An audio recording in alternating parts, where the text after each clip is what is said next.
Hi there. Welcome back to the Lighthouse Sessions. In today's solo episode, I want to talk about systems.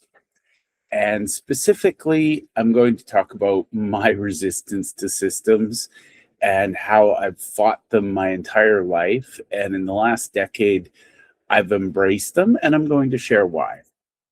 Now, the reason I think this is important is I am a quick start. If you know anything about the Kolbe assessment, the third number is quick start, and mine is 9. So I'm high quick start. And basically, what that means is I am perpetually in a state of ready, fire, aim. And that's not good or bad. It's just the way my brain works, and I've learned to accept it. I will try something before I know for a fact it'll work. I will try and fail, and I'll get up the next day and I'll learn from that failure and I'll embrace it. And to be clear, if anybody's listening, I don't see failure as failure like most people do. I see it as feedback. The only time I actually fail is if I stop trying, I stop getting back up. So, anyways, back to systems.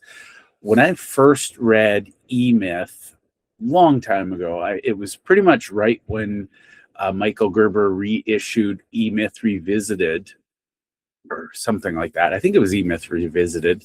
I read the book and I went, "Ooh, this is cool. That'd be great for other people." So what that means is I'm a quick start. I'm comfortable in chaos. I live in chaos. I thrive in chaos. Now, for the record, I try not to create chaos, but sometimes I do. It's just in hostile environments where there's uncertainty, I thrive. That's my heaven. That's where I want to be. That's where I want to spend my days. Now, most people, and I'm only now starting to understand the significance of this, most people fear chaos. Most people want to live in safety and certainty. And so by being able to walk through chaos unscathed, I tend to annoy people who hate chaos. I think they're watching, waiting for me to fall over or to be destroyed by the chaos. But it actually makes me feel stronger, and it makes me invigorated and excited, because if I can tame the chaos, I can create amazing things. So if you're a high-speed creator like myself, I worked at a large company. They called it fail faster. You had to try things. My biggest challenge in life is not that I don't try things. It's that I try too many things and I don't stick around to see which ones worked. Here's where systems come into play. So I resisted the E-Myth. I thought, wow, that's great for other people. But the way my brain worked, it felt constrictive and constrained. Now, the problem is, without systems, every single thing I did in my life, in my career, in my business, relied on this space here. I had to remember, I had to think, I had to be involved. So, ironically, by resisting systems in the name of freedom, I accidentally gave away my freedom, because when I'd hire people, I'd get frustrated. Why don't you know this? Why doesn't everybody know this? Why can't you do this? And really, what I struggled with as a visionary was speaking to the integrators who are going to, I will build the prototype. I need somebody to take that prototype and turn it into a business. Now, when I read Gino Wickman's book, Traction, my, again, initial reaction was, I'm very literal. I rejected it, saying, how dare you? Who are you to tell me what to do, Gino? I now love Gino. I'm sorry, Gino. It wasn't your fault. It was mine. Again, I resisted it because it felt like people were trying to put safety rails around me. But what I realized, and this is what I want all of our big thinkers out there, our beacons for the Lighthouse Sessions, think about all of the things you do in a day. And because you're the only one that knows start to finish what you do, you're the only one who can do it. And this might show up in your business. I've been there, trust me.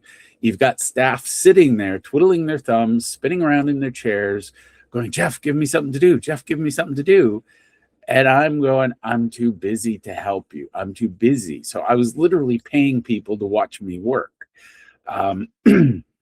So the secret is not to turn everything we do into systems, but to build the systems that take away all the little things, the stuff that anybody else could do, it's just we do it because it's part of our workflow.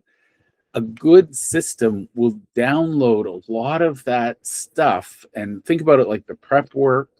It'll download it so that someone else can do it, so that you just show up, do what you're best at, and then get out of the way and leave somebody to do the rest.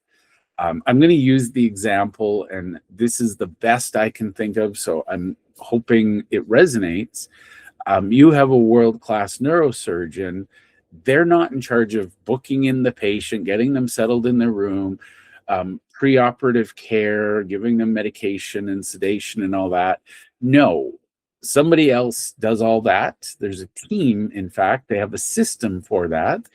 The neurosurgeon shows up, scrubs, does the surgery, and sometimes they even leave and let someone else close.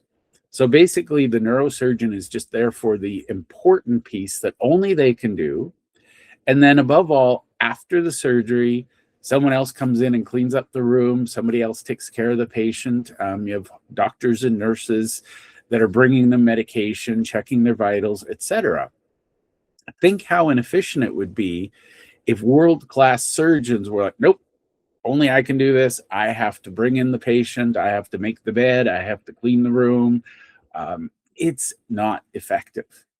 So my plea to the universe of big thinkers, those of you who are out there who are visionaries and who feel like systems are constraining, think about how systems could set you free.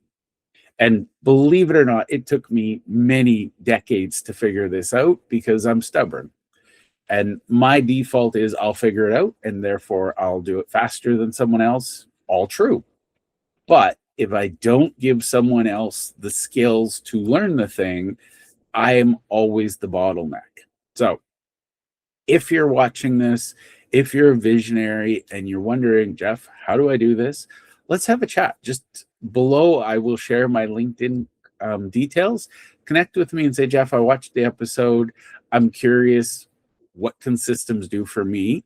No obligation. It's just, I believe visionaries, we ignore systems at our own peril. So this is my plea to the visionary community. You don't need to get my help, but you need help. Systems are the help you need. So thank you, and good luck with your systems.